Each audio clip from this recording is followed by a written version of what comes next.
Aloha. Welcome to the Walking in Aloha, Let's Talk Story podcast. We're so glad to have you here. Ekomo mai. Now here's our podcast host and award-winning author, Michelle. Aloha, everyone, and welcome to another inspiring episode of the Walking in Aloha, Let's Talk Story podcast, where we share transformational stories of faith, resilience, healing, creativity, leadership, travel, culture, and legacy. I'm your host, international award-winning speaker, award-winning author, certified facilitator, human rights consultant, creative coach. My name is Michelle, Ebalaroza Kawano. And today I am honored to welcome Indrani Lewthwaite, a speaker, clinical supervisor, neuro-informed psychotherapist, relationship and family therapist, educator, and human behavior expert whose work brings together cutting-edge science and faith-based wisdom.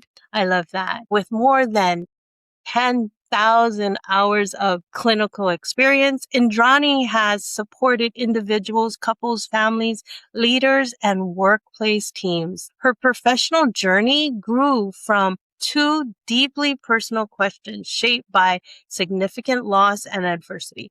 Why do people do what they do? And why do people hurt the people they love?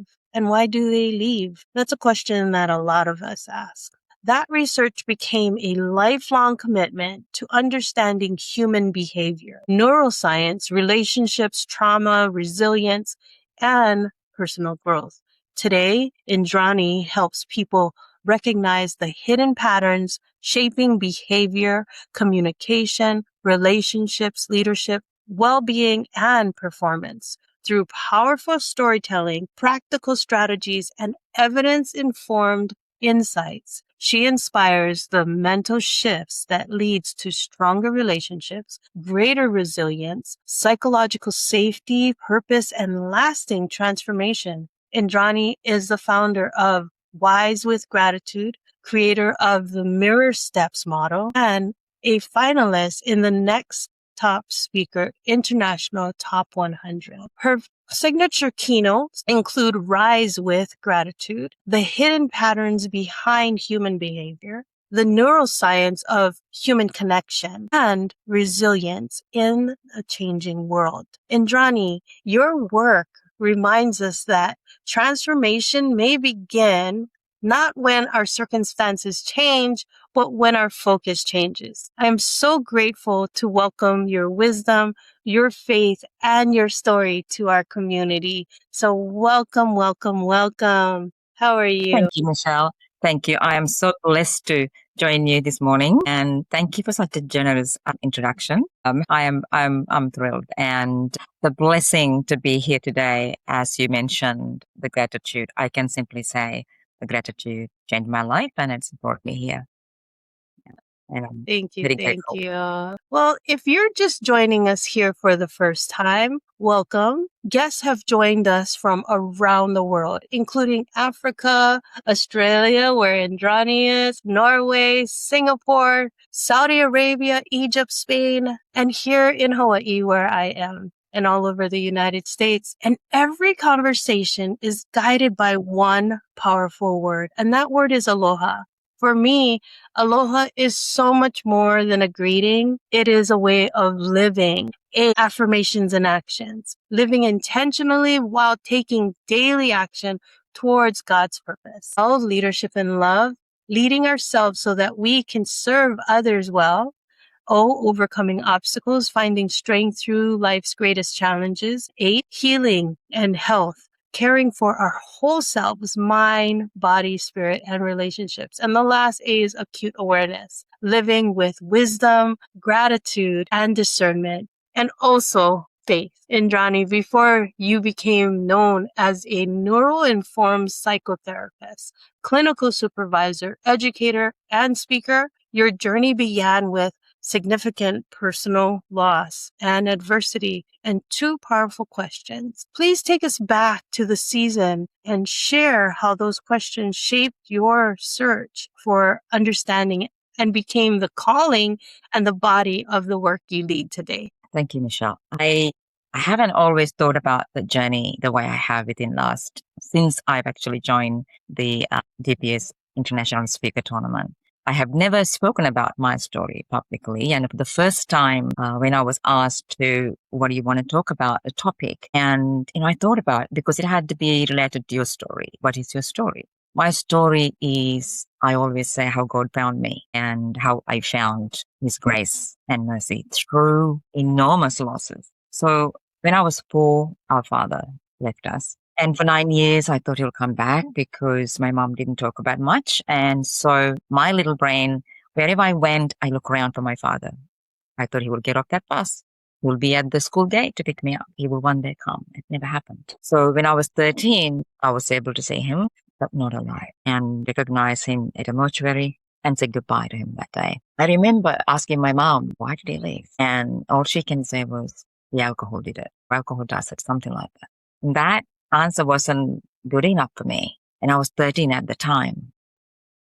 And I remember very clearly asking, why do people love someone and then just leave? And why do they hurt them? Why do they fight? It was kind of stuck in my head. And then, of course, I got married eventually. And when my children faced what I faced, that question became even stronger and stronger. So I carried that with me all my life. And along the way, I had more losses. My mom was my rock, and I lost my mom. I lost my sister. She was 42 years of age. Then I lost a nephew who was 25 years of age. And so all of these things kind of made me feel more and more and more focusing on what I lost. And when I ended up in Brisbane, Australia with my 2 boys, we didn't know Brisbane at all. We only knew 4 people, and I'm grateful we knew them.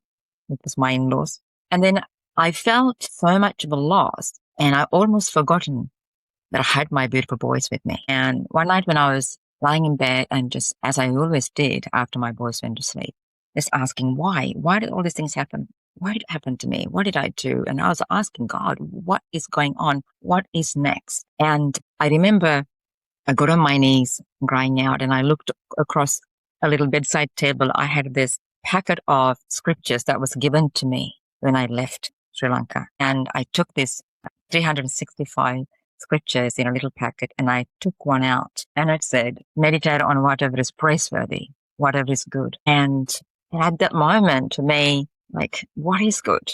And I was just almost like, well, how can I be grateful for anything right now? At that moment, and almost like this light bulb moment, my 2 beautiful boys in the next room. And that day, something shifted within me. And at that moment, apart from asking why, when I able to shift that, I can't explain in words what happened. I begin to see something grateful in everything that I've lost. Our father, mother, they brought us to this world. He was my father anyway. And when he left, I had a mother who fiercely loved me, and I got to be her daughter. My sister, my nephew, that was their journey, and they got to be in my life, and I held on to things that was good. And so from that moment, asking why did it happen to me, I almost felt like, why not me? Why should it happen to somebody else? And what would be the difference? So from that moment, I began to see so many things that was possible. And it took me to university, and I got remarried, a beautiful blended family. And I still had this answer in my head. So my study became in the area of counseling, relationships, psychology, knowing people's brain, whatever that I could learn about human behavior. And that was my story. That's so good.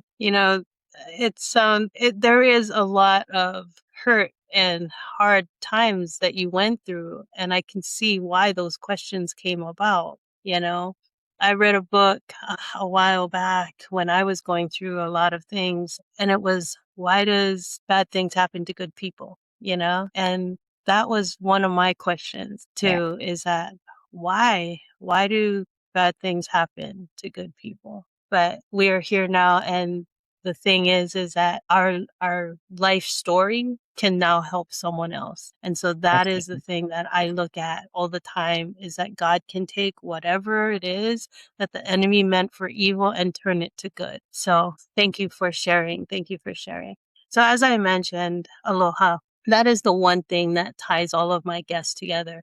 the Aloha Always framework. And I share that with people now all over the world. And I love to see how people walk in aloha in their own ways, like around the globe, not just here in Hawaii. So the first A is affirmations and actions. Your keynote, Rise with Gratitude, explores how changing our focus can change our lives. How has gratitude helped you move from adversity into a purposeful action? And what is one practice listeners can begin today? So gratitude doesn't deny pain. It Mm, doesn't yeah. justify wrong. It doesn't even, help you forget or take away pain. What it does, it become the compass that direct our attention. That's how I felt, because my attention was if I'm alone, if I'm going for a walk, if my kids weren't there, if I'm going to sleep, my brain will almost activate that loss, because we want to know why things happen. We're curious. So when I became so problem focused, I couldn't see resources. I couldn't see opportunities. I couldn't see potential. I felt so lost and powerless. But when I became so grateful for whatever was lost, whatever was left, it is so profound and it's so powerful.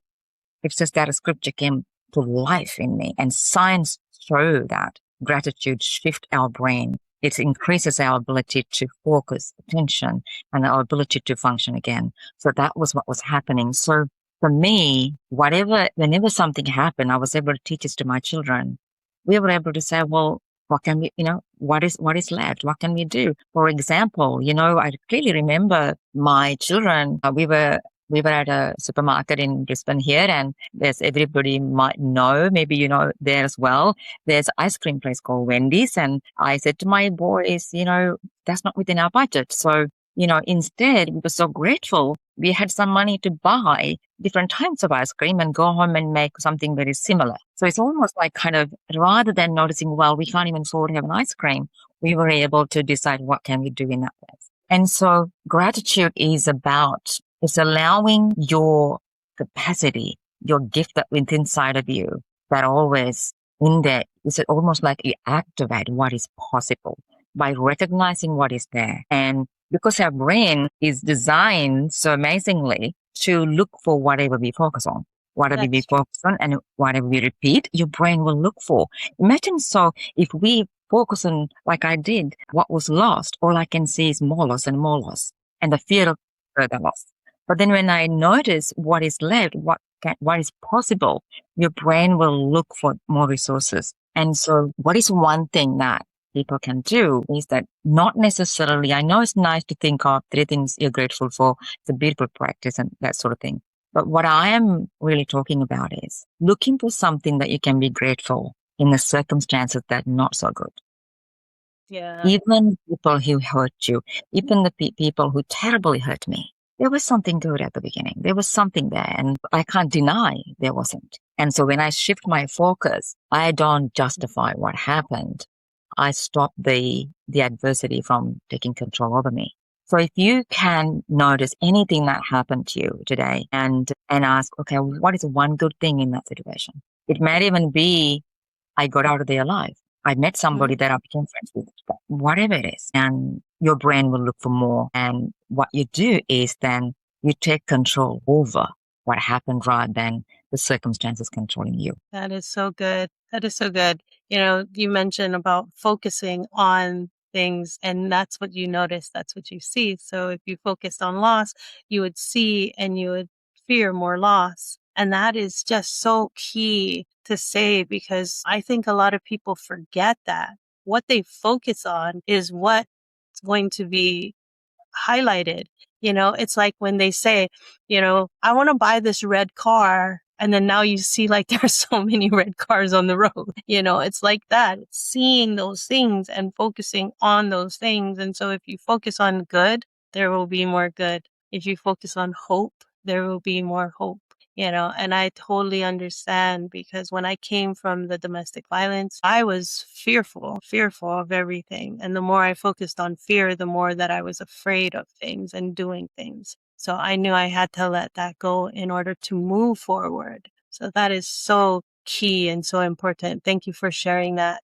Many people understand what needs to change, but still feel unable to act on it. From a neuroscience and behavior perspective, what helps a person move from intention to consistent life-giving action? Very good question, Michelle.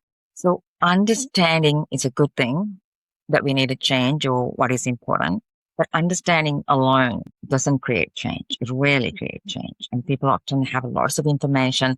I mean, look around and if we have so much information today and there's no shortage of that, but people are still struggle in the same problems. Nothing changes. So our brain is designed to conserve energy and repeat what is familiar. So even though I understand what needs to be done, often people say, oh, New Year's resolutions, right? People have every intention to do these things and plans and the desire. But for some reason, they fall back into whatever was familiar. Your brain like to repeat what's familiar, repeat what you have been giving attention to. It's same as what we discussed before. So if something that is underneath that is taking your attention or have taken for so long, your brain will fall back onto that. And when we tie the need to change or behavior or a goal, if you tie that goal into our identity, something changes there. That is something that I've experienced myself. And also I've seen in hundreds of my clients as well. And because so many things can change but internally, until we change what's happening inside, the external things have impact on us temporarily, but not for so long. So if you have a learned behaviors, beliefs, and patterns that we carry with us, we fall back onto that. For example, if someone has a strong belief, let me use myself as an example. I have asked my clients and my lecturers and people to do podcasts and go online and do videos. I did not do that for 10 years because I always had this sense of, I don't know, it was like a fear of judgment and because of my past. And I am teaching this to people, but I had not paid attention to the fact that I was so self-conscious. And so that was a stopping. I had all the knowledge, I had the desire and the passion to teach and give people what I was learning, but I wasn't not able to.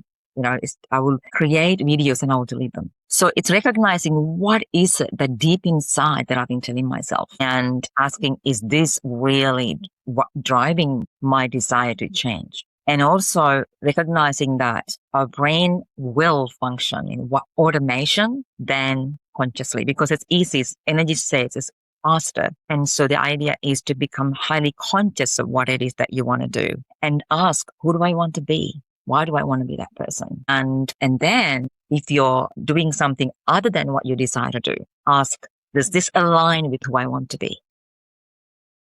And secondly, the bridge between the intention and action is not this enormous step. It's the micro moments. I say that the goal that you set, make it so small, almost impossible to fail. And then when you achieve that, your brain goes, we can do more. Remember what we repeat, your brain will make stronger. So that's a good way of, and consistency, of course. And consistency is so important. Yeah, that is so good because it's like our brain always wants to go back to what is familiar, what is safe. And even if it doesn't serve us anymore, it still wants to go back to that. Yes. And so, like you said, doing those little things that is almost impossible to fail, but with consistency, you keep doing it, it becomes more and more. And, that is that pattern breaking, right? You're breaking that pattern of wanting to go back to what is safe and what is comfortable because that's not serving you anymore. The change is what's going to serve you and you need to move forward in order to change. So that is so good. I was like 225 pounds, 250 pounds at one point. And I was telling my doctor that it's impossible. I literally told him, he told me that I needed to lose 20 pounds. And I said, it's impossible. I can't lose 20 pounds because I had so much problems with my leg. I couldn't even walk without, having some kind of aid, crutches, cane, whatever. I couldn't. So my brain went to the fact of, I can't be in a gym like this. No, I can't lose weight. But then I had to come to the realization that, wait a moment, no one's force feeding me. So if I changed one thing, it could possibly change other things. But if I went to, oh my gosh, I'm going to just eat salads all the time and then I hate salads now, I don't want to eat it anymore, then you're going to drop out and your brain is going to go back to what is safe because it's such an uncomfortable thing. But if you do the small little changes, then it helped me to become better at reading labels, better at the food choices I was making. And I lost 30 pounds before even going into the gym. So it's those small little micro steps, like you mentioned, that makes bigger changes. So yeah, so good. Thank you for sharing that. Oh, is the second letter in Aloha, leadership and love. Your work helps leaders and workplace teams understand the hidden patterns influencing communication, trust, and performance. What does emotional safe, compassionate leadership look like in everyday practice? So when we're talking about emotionally safe leaders, we can actually see organizational leaders. It can be parenting. It can be, someone who's leading a group, and it could be anyone who's leading, supporting people. And emotional safety, leaders who are compassionate, they don't avoid accountability or making everyone feel comfortable all the time.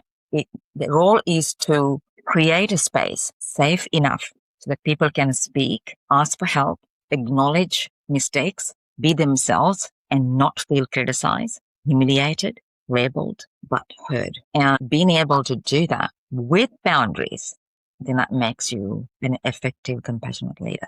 That is so good because, I've been a lead in schools and, I've seen where people take that and they use it as like a power up for themselves. And it's so wrong because you're like, no, the reason why you're put into this position isn't so that you can have some kind of a standard for yourself, or just another nameplate, right? You're in that position so that you can actually help someone else out. Absolutely. And the compassionate leader recognize that behind every behavior or mistake and withdrawals from something or missed deadline, there's a reason. And so if we're not willing to find out what it is and we correct without even recognizing what it is, we're missing something. And so in organizational level, when I work with the team leaders and managers, one of the things that we recognize is that quite often they'll find something that is need to be corrected. And when we try to give them correction, punishment, or the whatever that is, that solving the problem, we forget the person that is doing the behavior. And so if we can focus on the person as well as the task, we can have a balanced outcome. And the compassionate, once again, it doesn't mean that you're feeling sorry for the person or pity. It's about recognizing that gratitude come into play here too. What are some things we can be grateful for that person has actually done? What are some things that we can recognize that let that person feel, maybe I didn't manage to do this, but that we can build on what they are good at so they have more competency and confidence now to go and do the things that they were unable to do. Yeah, that is so good. That is so good. I actually did an interview and one of my guests coming up to this question, because like I said, I use the Aloha framework with everyone. He's like, but I don't love the people that work for me, and we talked about it, and a lot of times people have that in their mind where it's like a romantic kind of love or whatever, but no, it's compassion, it's empathy, it's seeing the person as a human being, as a human rights consultant. Now you look at the whole person, you don't look at like, what can they do for me? You have to see a person for who they are. And a lot of times, like you said, if they miss something what if something is going on at home? What if it's just something else that is interfering? And if you just took care of that or looked at that and let them know that, you know what, I see you and I care, they would feel so much better at completing their job and working with you because they know that you're not just a paycheck or, they're not looking at you as an employer or something as this is just another paycheck. Who cares, right? They are looking at it like they care about me. They care about what I'm doing. So that is so good to say. Thank you for sharing that. You work extensively with couples, families, and relationships. How can love remain present during conflict while people also establish healthy boundaries, take responsibility, and communicate truthfully? Like somebody else said, it's a loaded question. So different layer. This is so important. This is an area that I'm very passionate, and the bulk of my work is in this area.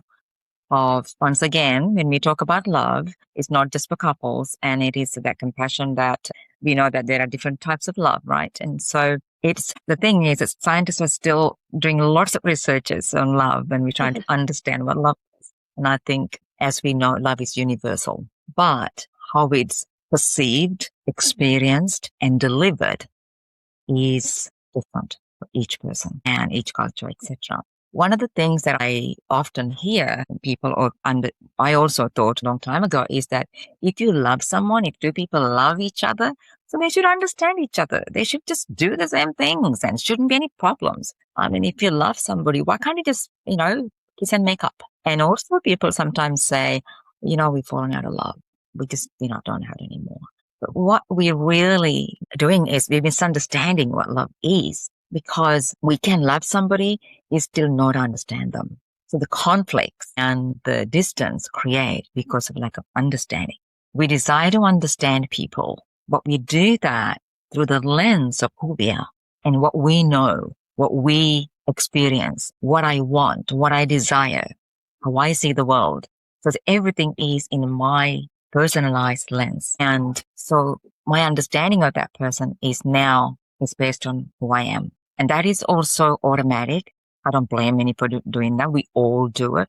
And I think when we recognize this, when we say that, this person doesn't agree with me, they don't see what I need, they don't care about what I think about, they don't want to go on the same holidays as me, they obviously don't care. They don't love me anymore, right? It's the love remain when we're able to understand we love each other, but we're different. And I accept that difference. However, because we care about each other, because we accept that differences, and then people gain the ability to make small compromises, not full sacrifices, letting go of yourself. It's about saying, I can love you fully without losing myself. And I can listen to you without need to be right all the time. I hope my husband's not watching this. I was going to say the same thing.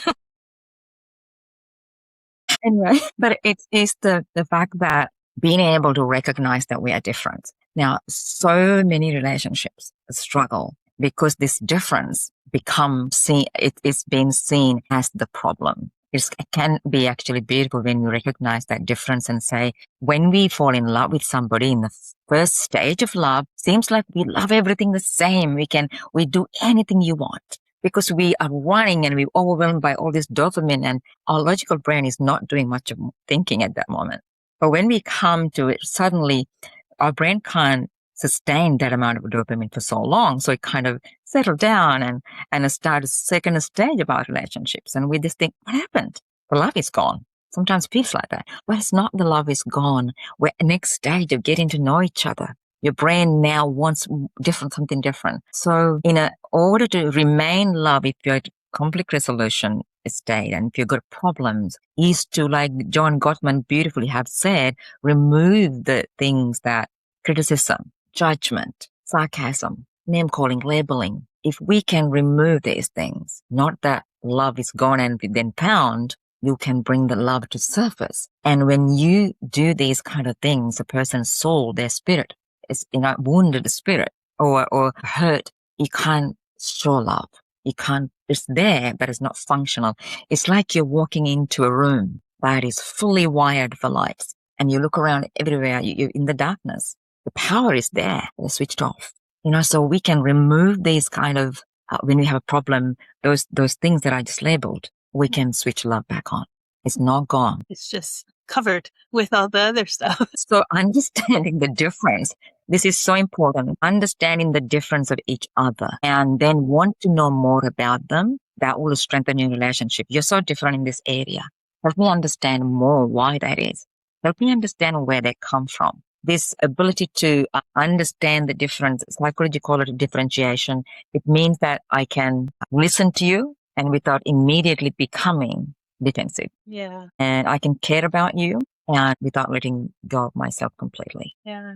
So good. So good. You know, when you look at that, and people need to almost realize that everyone loves in a different way. And so after all of I call it the honeymoon period, when things look so good and, things start to settle down. And when you start feeling that they don't love me, look at the things how they love, not just what you expect, but how does the other person show love, And that's one thing that I learned through my life and with my husband now, his culture is not big on the I love yous or hugs or, the showing that kind of thing, but it's what they do. So it's like when I recognize that with his parents and how he is, it's because that's what you learn. You see it, you watch it, you pick it up. That's how you learn. And so I realized he shows love in a different way. And so you can't always expect to be showed the love that your mind is seeing. Like, I want to see love like this, because you may be disappointed, but once you start learning the person that you're with and you're like, so much better. And that's how our relationship is. And I can compare it with, because I've been divorced before and how it was before. And I'm like, that was the thing, is that the expectation of how a person loves, right? Oh, I expected them to do this. Well, what if they just don't love that way? What if they've never learned to show it that way? So yeah, looking at it in that different lens. So good. And the conflict, a lot of the time, small conflicts can be so destructive for relationship. When people see those differences mean disconnection, they don't care, they given up. And so the person try to explain it. So then they become defensive because they feel like you're asking me to change who I am. So we can ask with love to change some things, the way we do things, without changing the person themselves. And that ability to say, look, I noticed that, you don't say I love you very much. I love it when you do say it. I like to hear more of that, and rather than you never say you love me. Yeah, that is true. My husband now, we've learned that those small little conflicts, those little things, sometimes it's not worth making what is it? How do you say it? Making a mountain from a molehill. Yeah. So things like that, to nip it in the bud and be like, let's talk about this in a moment. Let me get some airtime, or, just relax or something, but not just jump in it right away. So we've learned that is something that we've discovered about each other, and being like, you know what, that needs to stop. And as I've gotten older, those things are like a lot more easily settled than when I was younger, and I felt like I needed to have my say and like fight it out or something. I don't know why, but it's totally different now. So the O in ALOHA is overcoming obstacles. Significant loss and adversity help shape your calling. What did those experiences teach you about resilience, and what do people often misunderstand what it truly means to overcome? Ooh, this is another good question. Resilience is not absence of pain. It's refusing to let the pain have the authority over how you move forward. Because that's what I was doing for a while there. I was thinking about the loss. I was thinking about the pain. More I thought about it. Remember, the brain, more you think about that, the brain will strengthen the feelings, and so you can avoid it. But we're not avoiding it, we get buried in it. And, the scripture says, be transformed by the renewing of your mind. It's that renewing, being able to know what happened. But then secondly, if I'm here to tell you about what happened to me, something somehow within me, that we're so blessed with that ability to recover. We know that healing, I'm always fascinated by how our body heals. I cut my finger, it was like a half slice, and it kind of, I had stitches, and now it's just fully, healed. And it's just like that. You cannot see healing happen. It doesn't go, sometimes there are miraculous healing happen, which I have actually witnessed. I must mention that, but it's not common. General healing is a journey. So when we are able to tell somebody this happened to me, that's a step of healing because you're here now. Being able to get up in the morning, if you weren't able before, you're healing. Every little step that you take after the adversity, after the circumstance is healing if you are going away from the circumstance, not into it. If you bury yourself in that, why he did that, why she did that, I can't believe it, it's not fair, why should I forgive, I have a right to be angry, all of those things are like clips, pegs, keep you in there, keep you in a place of loss. Here's a place of despair, destroys your heart. And this is where the gratitude, using it as a compass. Now, reason I'm saying, if I would say to you, just change your attention and focus. It's not easy. But when we pick something we can be grateful for, something that we know it can work, now you are actually giving your focus and attention like kind of a push towards the right direction. And also recognizing, for me, everything that happened to me at the time, of course, I mean, I remember particularly as a teenager, I think I was so sad. I was so, I was embarrassed at what happened. Everybody had a dad, and I actually used to lie at school and say, oh, yeah, my dad's coming, and so I would pretend. So the circumstances can then have that was a shame. I'm ashamed that it happened to me, or, it shouldn't happen to me, etc. And so recognizing at any given point in time, am I walking away from it, or am I going back towards it all the time? We can do that mentally. It's based on our self-talk, little actions that we take. And also the emotions and the residue we carry with us, the anger, the resentment, all of those things, they give you this temporary control. It's a fake control. It's a lie. And so that can keep you in there. And so it doesn't serve you. And so for me, things that happened didn't make me somebody better, didn't make me different version of myself, all those things. It helped me to grow into the person that I always was and was meant to be. And also, honestly, I look at myself and I think, if I didn't experience all those things, will I be who I am today? Will I love the people the way I do today? I don't know. I don't think so. And also, if I didn't have the grace of God upon me, if I didn't have the faith to say that this is possible, I am not alone, I don't know, I might have been in mental health asylum or somewhere, because of the amount of losses that happen, the loneliness, the rejection, the abandonment, all the things that we see that will destroy your mental health. Pain was there, but I was saved from all of that. I truly believe that I was such an amazing person. I was gifted. In fact, gratitude was my gift through God's love for me. And so science shows that isolation and loneliness can destroy our, health and our ability to become resilient, and it impairs certain functions within us. But the fact that I kept saying, I'm not alone in this, God is with me, and that sense of connection. So connect someone, find a connection. There's someone you can connect to, one person you can connect to that you can trust, and cherish that connection. So as you focus attention with the connection, these are keys, these are pillars. And focus and attention is more valuable than money, and limited than money. You cannot make more attention and focus. The brain has so much of it. You can't borrow it.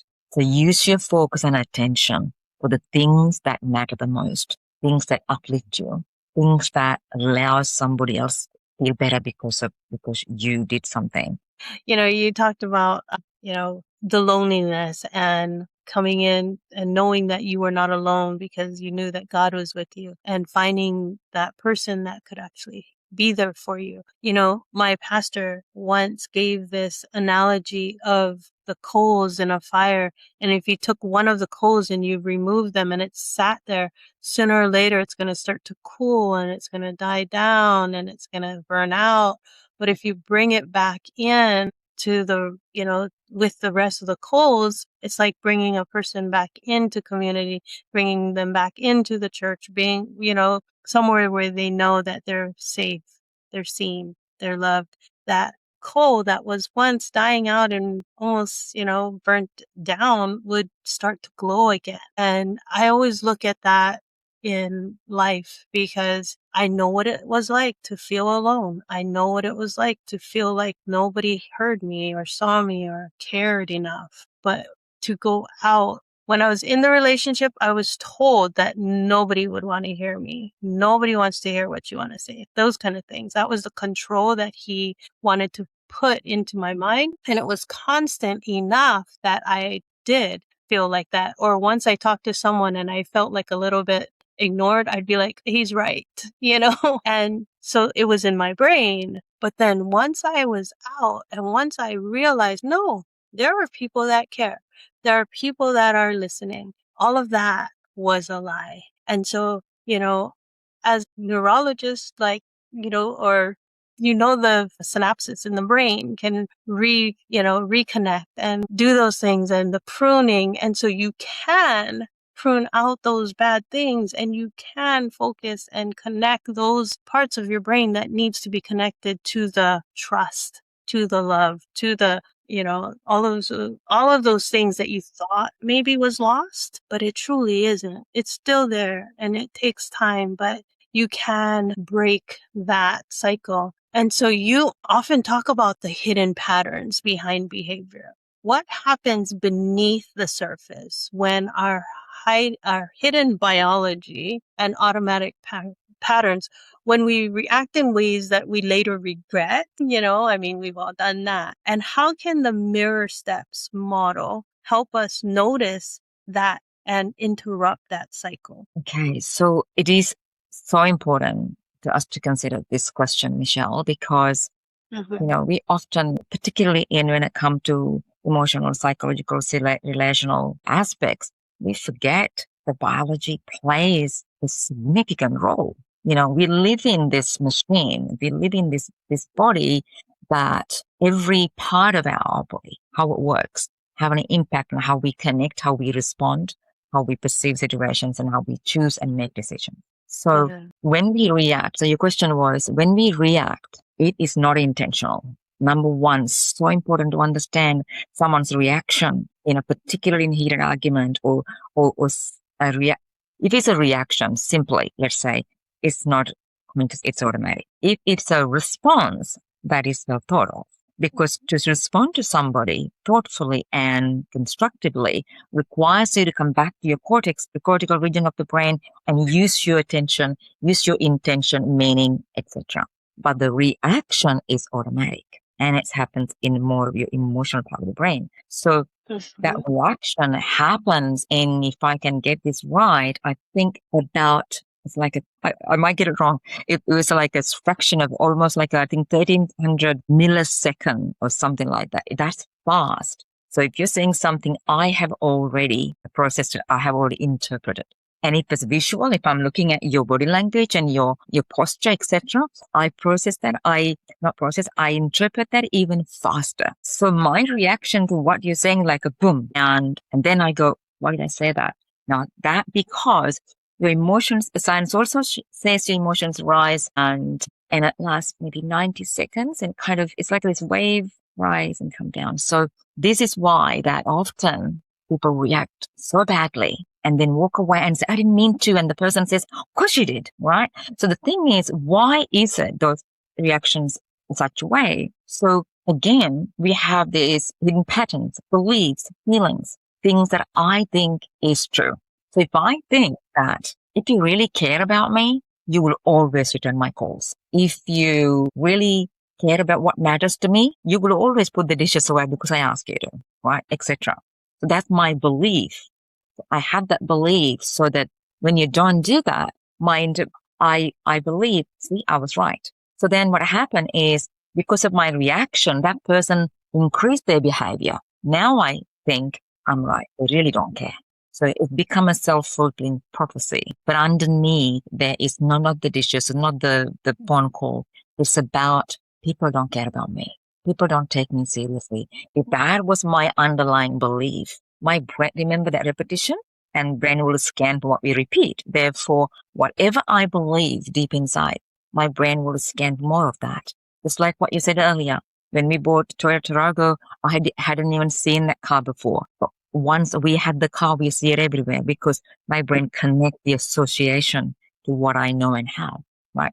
Familiarity, so brain-like familiarity. So if someone's reacting really badly, like you said earlier, that pause is so important. Try not to resolve conflict or to find answer and ask for answer, follow them for answers when someone is activated in such a way. Give them time to come back to their thinking brain, if you like. Their thinking brain. So that we can kind of access it.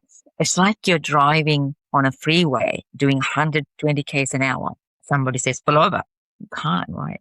Without a collision. So put the brakes on first. Make sure your brain come to 60 k's an hour. Now you can pull over safely and get out and have the conversation. Yeah, so good. That is so good.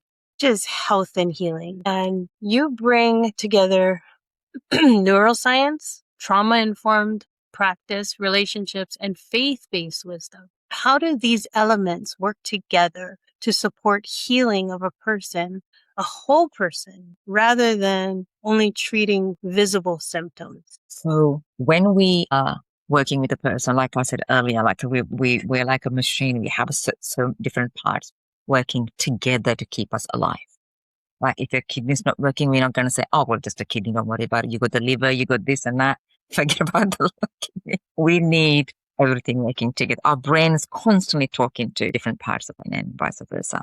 So when we have a issue of a psychological problem, how we sleep, how we eat, and our posture even has an impact. It impacts our brain, therefore it impacts how we think, it impacts how we perceive and process and respond to the person, or how I feel about myself. If I'm physically unwell, if I have a chronic pain, this now our brain, because remember, brain has a limited amount of attention. If our attention is taken by pain, I don't have enough attention to pay to you, and I can be tense and reactive or sensitive. And now my faith, the faith is an amazing thing. It's not a wishy-washy faith. It's just kind of, it's like an anchor that I truly believe that I can get through this. Or, hope anchors us and hope gives us resilience. So the science now show that faith and hope in a person, it allows them to reduce the stress responses. It neurochemically, your brain does this. It's almost like it's become flexible, and so that you can actually calm yourself. You can do the things you cannot do when you have a faith and hope. And it allows you to reduce the adrenaline and the cortisol that's running through your body. And so you can think, you cannot, what I want to say is fear. You reduce fear. The fear can destroy our ability to see the current reality. Anxiety can take you away from the current reality. So when you look at science, psychology, help us to know why it's happening in the brain or why we're acting this way, so we can depersonalize someone's behavior. And relationships. Why is the relationships important when it comes to health, wealth, and everything? Now, 80-year longitudinal study done by Harvard found that the number one predictor of health and success and happier life is a health of our close relationships. It changes your biology. It changes your stress response. It changes you inside out. Because we are created and designed to connect. Connection is so important. Number one, so investing in that. So when we put all of these things together, we look after mind. We look after our health biologically.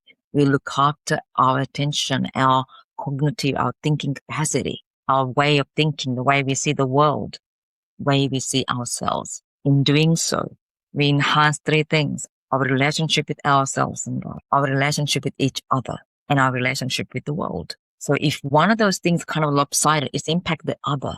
So it's kind of reminding me of those, what are those things that you stack I've forgotten the word, and you push one and everyone. Those dominoes? Dominoes. Yeah. And so it's like the domino effect. So this is one of the reasons, even a coaching therapy, sometimes if we only work in one side, and if I'm working on someone in a relationship aspect, I cover all these things. We call it a biopsychosocial model. We think about the biology, psychology, the spirituality, if it applies to the person. Of course, we don't force that on person, and then the relational part, because the connection literally is what keeps us alive. And you may have heard of broken heart syndrome. Years ago, scientists found broken heart syndrome does exist. Yes, I totally agree with that. Absolutely. It doesn't mean we can have this full-blown meaningful relationships wherever we go.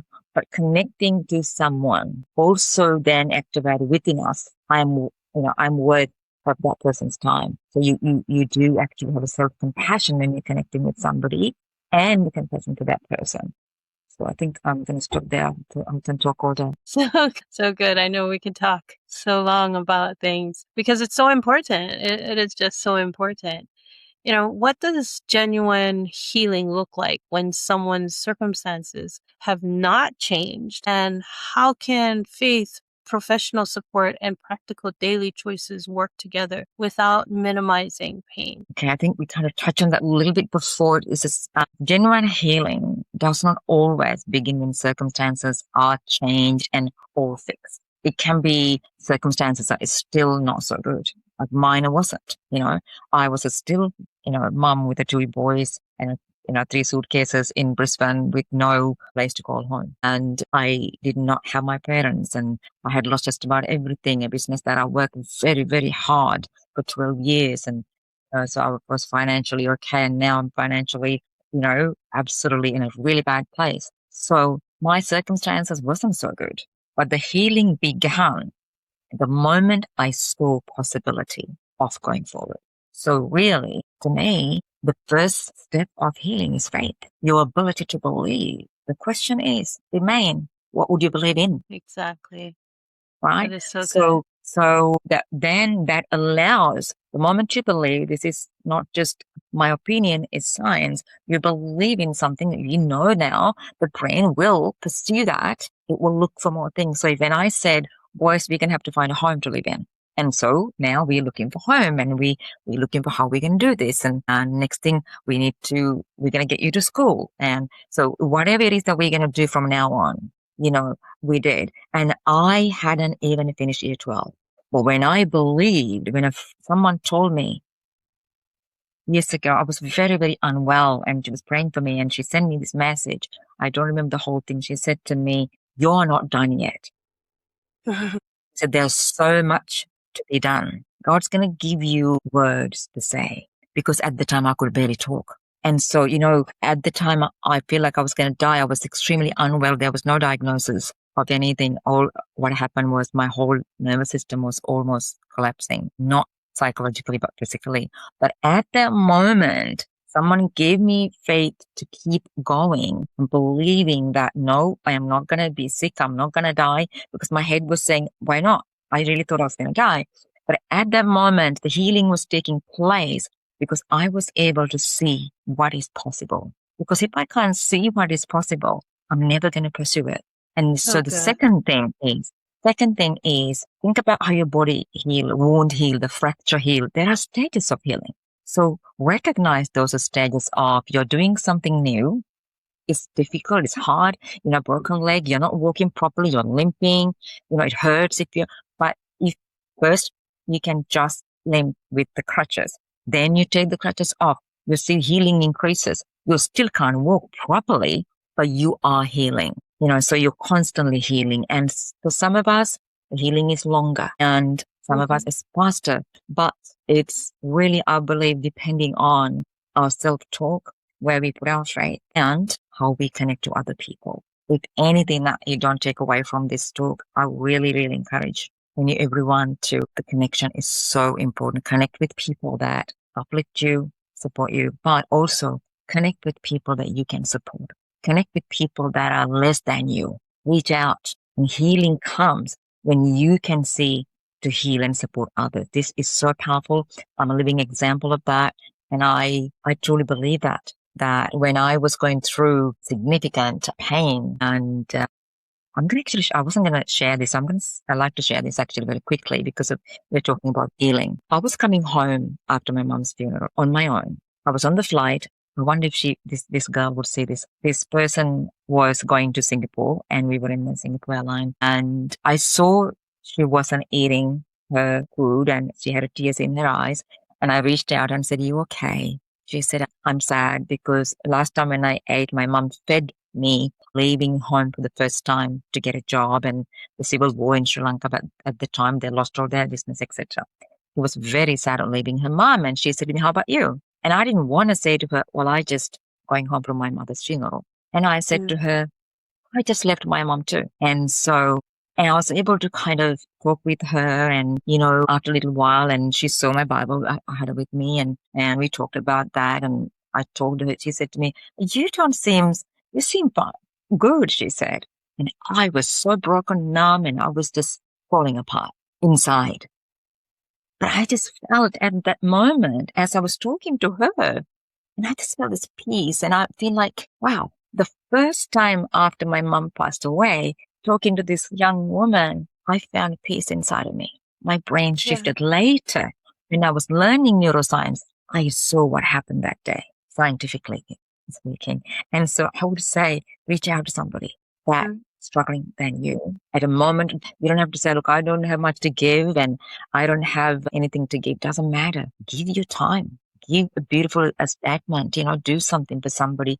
And that, but the genuine healing, once again, is also being able to see someone else's pain and find a capacity within you to support them. That's healing. And that will increase your healing. That is so good. You mentioned faith, hope, and possibility, and that connection you saw when you were helping her, how you're like, I understand where the healing comes from. And I had a miscarriage, and what healed me the most from that pain of losing my child, at first I was so upset because I'm like, how can I be losing a baby when I have 4 healthy children, like that? And I couldn't understand. And so it really hurt. But the healing took place when I started foster care and I served children that, didn't have a home. And I did from infant to 12. So when you have to go into the NICU and you have to go and get the baby straight out of the hospital, that was healing to me. And then I actually worked at a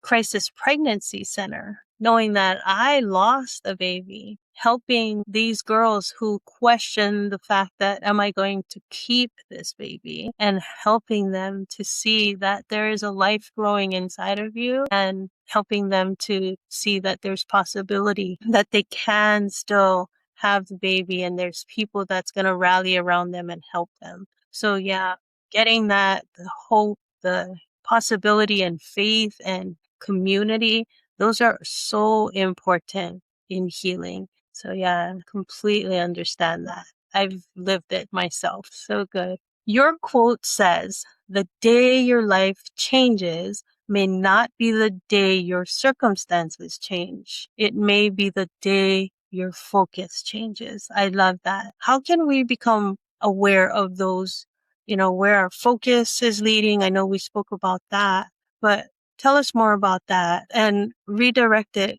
like in the wisdom, gratitude, discernment, and faith. One of the way of becoming aware of where our focus is, whether it's going the direction we want to go or not, is to take a moment and ask, what am I thinking at any given point of time? What am I saying to myself?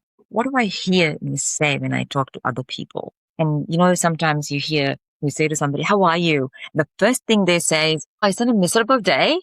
There's no sun. They immediately go to what it is not. And I have a lady that I met, a beautiful lady, and she greets you, shalom, and you say, how are you? She says, blessed.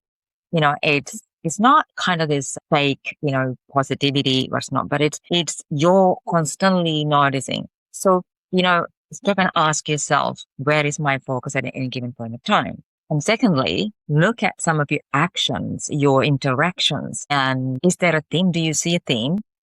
Things that you do. For example, I work with people sometimes that they might say, when we talk, often you feel like the focus is about having financial stability. Anything and everything they do is a financial stability. So it's really driven by that.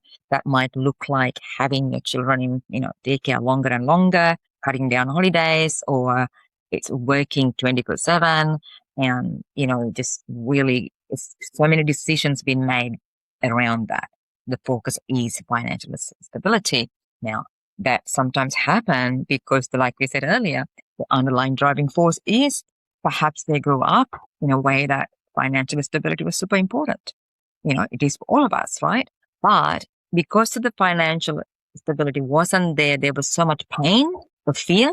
So people can be over driven by that, and we miss all the beautiful things in life. So it's just everyday decisions you make. Check your decisions you're making, your interactions with people that you love, and just ask yourself, why did I say that? Where did that come from? What was I looking for? And you will start to see this theme, and now ask, does this align with who I want to be? Does it align with how I want to be known? Yeah. So good. So good. I love that you speak about alignment. Right now, who is your work best suited for? You have the Mirror Steps model, and just tell us who is best suited for you right now. Well, currently, my current work, I am working with couples and families predominantly.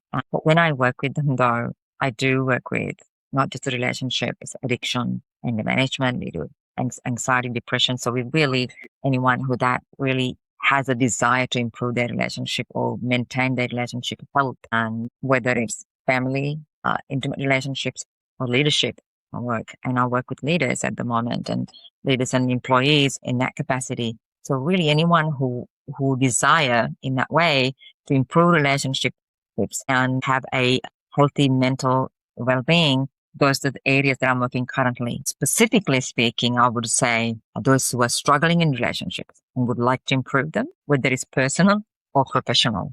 And I work in that space specifically.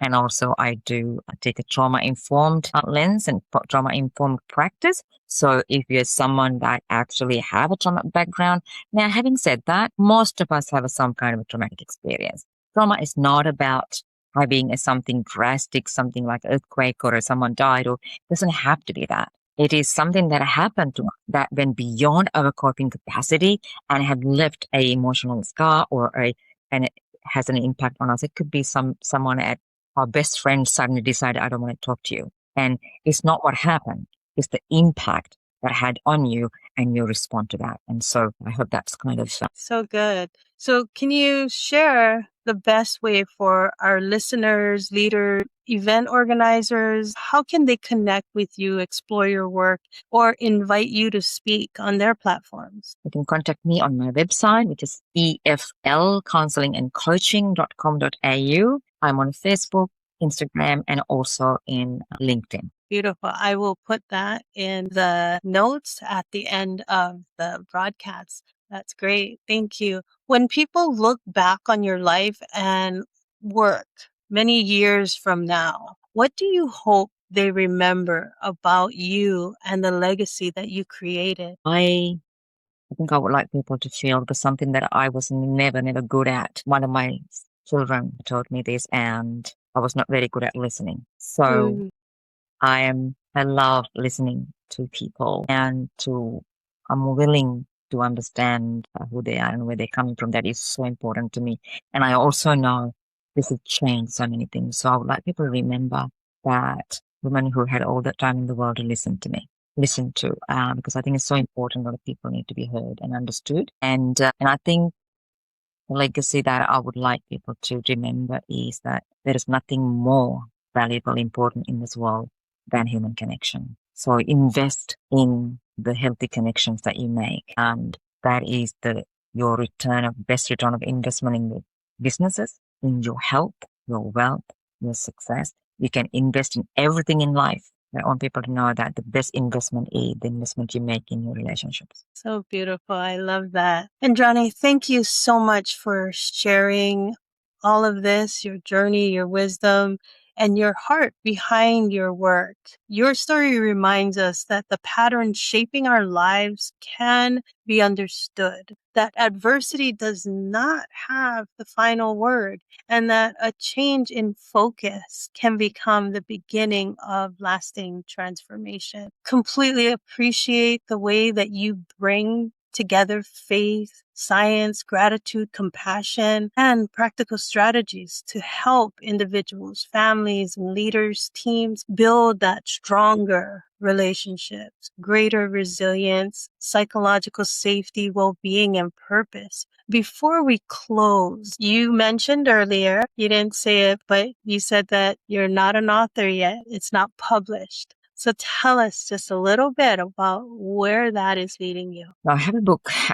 It's in the process of the final stage of the mirror step Yeah. model. And the mirror step model that I developed based on my experience of working with hundreds and hundreds of people, and of course my own experience, because we start this podcast actually with the question that why do people hurt the ones they love? Why do they do what they do? And so the book is all about that. It's about the psychology and the science behind it, and also it has those who of faith and faith-based. It explain the connection between that as well, and so it allows you to see the everyday relationships, including a little bit of my story and exactly what happens between conversations and how that conversations can either be led to a beautiful, strengthened, stronger relationship and closeness, or it can become a disaster that separate people, sadly. And so this book is about people to understand what's really happened beneath the surface level small problems, why they become the death of a relationship, if you like, and how to prevent it. And there are step-by-step guides, and it has workshops and workbooks, and it's a kind of a course in a book. Beautiful. Can't wait till it comes out. Everyone, thank you for joining us today and for staying. Indrani's story invites us to look beyond what is visible and become curious about the hidden patterns influencing how we think, love, lead, communicate, and how we heal. Sometimes we pray for our circumstances to change while God is lovingly changing our focus, renewing our minds, and preparing us to respond in a new way. Awareness is not condemnation. It is an invitation. Gratitude is not denial. It is a decision to recognize God's presence and possibility even while the story is continuing to unfold. You do not have to remain trapped in the same cycle. With faith, wise support, courageous action, and a willingness to see clearly, transformation is possible. Thank you, Indrani, for being here, for sharing with us. And everyone, keep walking in courage, keep walking in purpose, in gratitude and awareness. And most of all, keep walking in aloha. Ahui ho, everyone, and God's bless. Thank you. Thank you so much. And I feel very, very blessed to be here. Thank you for joining us here on the Walking in Aloha, Let's Talk Story podcast. Before leaving, please hit that subscribe button. God's blessings always, and ahui ho. To the world, go and say aloha always, every day.